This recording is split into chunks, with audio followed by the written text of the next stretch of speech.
శ్రీమతి లతా దత్త గారి ఆధ్వర్యంలో ఫిబ్రవరి 23వ తారీఖున గిరినార్ మహాయాత్ర. వివరాల కొరకు సంప్రదించండి. నమస్కారం అండి, వెల్కమ్ టు సుమన్ టీవీ. నేను గీతాంజలి. ప్రస్తుతం మనతో పాటు అభ్యుదయ ఫౌండేషన్ CEO నందకిషోర్ గారు ఉన్నారు. చాలా దేవాలయాల గురించి, అక్కడ ఉన్న ఎనర్జీ సోర్సెస్ గురించి మనకి చెబుతూ ఉన్నారు.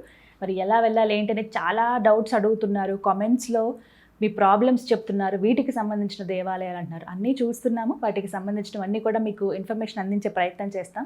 ఇక ఆలస్యం చేయకుండా ఇవాల్టి వీడియోలో ఎన్నో ముఖ్యమైన దేవాలయాలు చెప్పబోతున్నారు. మాట్లాడేద్దాం మరి నందకిషోర్ గారితో. నమస్కారం సార్. నమస్తే అండి. నమస్తే సార్. చాలా దేవాలయాల గురించి మాట్లాడుతున్నాం. ఇది ఒక సిరీస్ ఆఫ్ వీడియోస్. ఇది సుమారుగా 10,000కు పైగా దేవాలయాలు మీరు రీసెర్చ్ చేయటము, అందులో ముఖ్యమైన వాటి మాకు తెలియచేయటం చాలా సంతోషం అండి. ఇందులో కామెంట్స్ రూపంలో కొంతమంది అడుగుతున్నారు సార్, ఎక్కువగా వచ్చింది మా అబ్బాయికి లేదా మా అమ్మాయికి పెళ్లి సెట్ అవ్వట్లేదండి, చాలా సంబంధాలు వస్తున్నాయి కానీ తప్పిపోతున్నాయి, చూపించాం అన్ని చోట్ల కానీ లేదు, ఏదైనా దైవ పరిహారం చేయిద్దాం అనుకుంటున్నాం, ఏదైనా సందర్శనానికి దేవాలయం ఉందా అని అడిగారండి. వివాహాలకు దేవాలయం ఏది? సో మనకి ఇది కూడా మళ్ళీ తమిళనాడులోనేనండి. తమిళనాడు. సార్ ఒక్క రిక్వెస్ట్ సార్, ఇంకొకటి మేజర్గా వచ్చింది ఏంటండి అన్ని తమిళనాడు, కర్ణాటక, కేరళ ఇవే సౌత్లో చెప్తున్నారు కానీ ఇవే చెప్తున్నారు, మన తెలుగు రాష్ట్రాల్లో లేవా అనేది ఒక సమతుల్యత అండి. మీకు చెప్పినట్టు ఏదైనా సరే బ్యాలెన్సింగ్, మన నేచర్ కానీ గాడ్ యొక్క క్రియేషన్ కానీ. అఖిలాండ కోటి బ్రహ్మాండ నాయకుడు వచ్చి ఇక్కడ ఆంధ్రాలో కూర్చున్నారు కదండి, మళ్ళీ వాళ్ళు ఏమన్నారు చెప్పండి. సాక్షాత్ ఆయనే వచ్చి ఇక్కడ ఆంధ్రాలో కూర్చొని మీరు ప్రాంతాల వారిగా దేవుని ఎందుకు చేయడం కానీ, అంటే ఇది ఒక ట్రీట్మెంట్ అండి. ఈ ట్రీట్మెంట్కి మన చికిత్స కోసం మనం ఎంత దూరమైనా వెళ్ళాలి. ఎందుకంటే అదే ఒక పరిహారం. ఈ వంకతోనైనా చూస్తామండి, అసలు జీవితంలో ఆ దేవాలయాలు చూస్తామా అని అనుకుంటాం. ఇప్పుడు సృష్టిలో ఆయన సృష్టించిన ఈ సృష్టి చాలా అందమైనదండి. నన్ను ఇంట్లో కూర్చొని టీవీలో చూస్తానంటే కాదు. ఇది మీరు పర్సనల్గా వెళ్ళి ఆయన సృష్టించినవన్నీ చూసి వాటి అందాన్ని కూడా చూడగలగాలి కదా. నేను ఒకే దగ్గర ఉంటానంటే కాదు.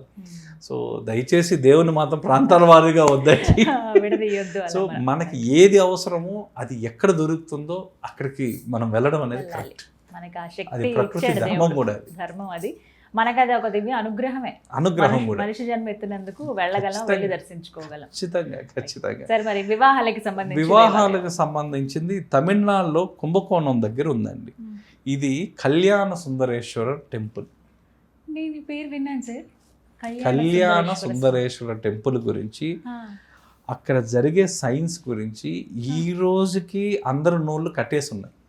ఏంటి సార్ అద్భుతం. ఎక్కడైనా మీరు అక్కడ ఉండే శివాలయం, ఈ కళ్యాణాలు కొంచెంసేపు పక్కన పెడితే రోజులో 5 రంగులు మారుతుందండి ఈ శివలింగం. ఈ శివలింగం 5 రంగులు. అది మనం గమనించ పంచభూతాలు ఏదైతే ఉన్నాయో అది మన కళ్ళతో మనం చూడొచ్చు. 5 వర్ణాల్లో చేంజ్ అవుతుంది అది. దానికి ఒక టైమింగ్స్ కూడా ఉన్నాయి. సో పొద్దున్నేకి వచ్చేసరికి కాపర్ నుంచి రెడ్లోకి వస్తుందండి. పొద్దునంతా కాపర్ కలర్లో ఉంటుంది. ఎప్పుడు అది 6 గంటల నుంచి 8 గంటల 24 నిమిషాల వరకు. 8 గంటల 25వ నిమిషం నుంచి పొద్దున 10:48 వరకు లైట్ రెడ్ కలర్లో ఉంటుంది. సో 10:49 నుంచి 1:12 దాకా ఒక గోల్డ్, ఒక మోల్టన్ గోల్డ్ కలర్లో ఉంటుంది. 1:13 నుంచి 3:36 దాకా గ్రీన్ కలర్లో ఉంటుంది. 3:37 నుంచి 6 గంటల వరకు మల్టీ కలర్. అది ఈ కలర్ అని మనం ఐడెంటిఫై చేయలేమండి. ఒక్కొక్క రంగులో ఆ రోజు బట్టి, పౌర్ణమి ఆ దీన్ని బట్టి కూడా ఆ లాస్ట్ అవర్ మాత్రం మారుతుంది. ఇది ఎవరు చేంజ్ చేయకుండా మీకు అక్కడ ఉన్న కేవలం ఒక దీపాలు మాత్రమే ఉంటాయి. అక్కడ మీకు వెనకాల లైటింగ్ గీటింగ్ ఏమీ ఉండదు. అయినా ఎలా మారుతుందండి? అంటే సూర్యరశ్మి పడుతుందా సార్? సూర్యరశ్మి కూడా ముందర పడుతుంది కానీ దాని మీద పడదు. ఎలా? దీన్నే ఆప్టికల్ మిస్టరీ అంటారండి. దీన్ని జనరల్గా ఏమంటారంటే దీన్ని ఒక ఆప్టికల్ మిస్టరీ అంటారు. సో అక్కడున్న ఆ లింగం ప్రతిష్ఠించేటప్పుడు ఉన్న ఏవైతే ధాతువులు ఉన్నాయో, ఆ స్టోన్ ఏదైతే వాళ్ళు వాడారో అది ఆటోమేటిక్గా అది మన మంత్రోచ్చరణతో వాళ్ళు చేసే అభిషేకాలకి అది మారుతూ ఉంటుంది. అందుకే ఒక్కొక్క రంగు వస్తుంది. ఒక్కొక్క రంగు వచ్చినప్పుడు ఒక్కొక్క చక్రం యాక్టివేట్ అవుతుంది. ఫస్ట్ చెప్పిన దాని ప్రకారం అయితే మూలాధార చక్రం యాక్టివేట్ అవుతుంది. స్వాదిష్టాన చక్రం యాక్టివేట్ అవుతుంది, మణిపూర్ణిక చక్రం యాక్టివేట్ అవుద్ది, ఆ తర్వాత హార్ట్ చక్రం అనాహతం యాక్టివేట్ అవుతుంది, సహస్ర చక్రం యాక్టివేట్ అవుతుంది. ఒక్కొక్క రంగు ఒక్కొక్క చక్రం యాక్టివేట్ అవుతుంది. సో దీంట్లో మ్యారేజ్ బ్లాకేజెస్ ఏదన్నా ఉంటే ఇక్కడ మీరు అభిషేకించడం వల్ల అది ఆటోమేటిక్గా పోతుంది. అది ఆటోమేటిక్గా పోద్ది. రాహు, కేతు, శని వల్ల ఏదైనా డిలే ప్యాటర్న్స్ ఉన్నా ఆ డిలే ప్యాటర్న్స్ కూడా ఆటోమేటిక్గా రిమూవ్ అయిపోతుంది ఈ క్షేత్రంలో. ఆ తర్వాత ఇక్కడ మీకు శివలింగం రెండోది కూడా ఉందండి, టెంపరేచర్స్ కూడా చేంజ్ అవుతుంది. కొంతసేపు వేడిగా ఉంటుంది, ఒక రంగులోకి వచ్చేసరికి వేడి ఉంటుంది, ఇంకో రంగుకి వచ్చేసరికి మళ్ళీ మారిపోతూ ఉంటుంది, చల్లగా అయిపోతుంటుంది, అంత కూల్ అయిపోతుంటుంది. మీకు చూడండి, మార్నింగ్ అంతా చల్లదనం ఉంటుంది, ఈవినింగ్ వచ్చేసరికి వెచ్చదనం అవుతుంది. అది ఇప్పటికీ అన్ఐడెంటిఫైడ్ మిస్టరీ అండి. అంటే కొన్ని శివాలయాల్లో మనకి స్వయంగా వారే అభిషేకం చేసుకునే అవకాశం ఉంటుంది కదా సార్? లేదు, ఇక్కడ లేదు, ఇక్కడ ఏం అలౌ చేయరు. ఇప్పటికీ దాన్ని శోధిస్తానే ఉన్నారు, ఎందుకు మారుతుంది, ఎలా మారుతుంది అని. ఈ రోజుకి ఒక ఖచ్చితమైన ప్రమాణికం అయితే లేదండి. ఈ మార్పు అనేది ఎవరన్నా చూడాలంటే వాళ్ళు ప్రత్యక్షంగా వాళ్ళు వెళ్ళి అక్కడ కూర్చొని చూడొచ్చు. అన్ని గంటలు మీకు ఓపిక ఉండి పొద్దున్న నుంచి సాయంత్రం దాకా ఆ 2 గంటల టైము మీరు కానీ ఉండి చూడగలిగితే మీకు ఆ కలర్ చేంజింగ్ అనేది కళ్ళకి స్పష్టంగా తెలుస్తుంది. సో ఇదే విధంగా మీకు ఇంకొక విరూపాక్షుని గుడిలో ఉందండి. విరూపాక్షుని గుడి కూడా కోలార్ దగ్గర ఉంది. ఈ కోలార్ దగ్గర ఉన్న విరూపాక్షుని గుడిలో కూడా పొద్దున ఒక రంగు ఉంటుంది శివలింగం, మధ్యాహ్నం ఒక రంగు ఉంటుంది, సాయంత్రం అయ్యేసరికి ఒక రంగుకి వస్తుంది. ఇక్కడ మీకు దాన్ని ఇంకోటి కూడా అంటారండి, ఇక్కడికి వచ్చిన వాళ్ళు కొంతమంది ఫేట్ కూడా చేంజ్ అవ్వచ్చు అని ఇక్కడ ఫేట్ చేంజ్ చేసుకునే టెంపుల్ అంటుంటారు ఇక్కడ.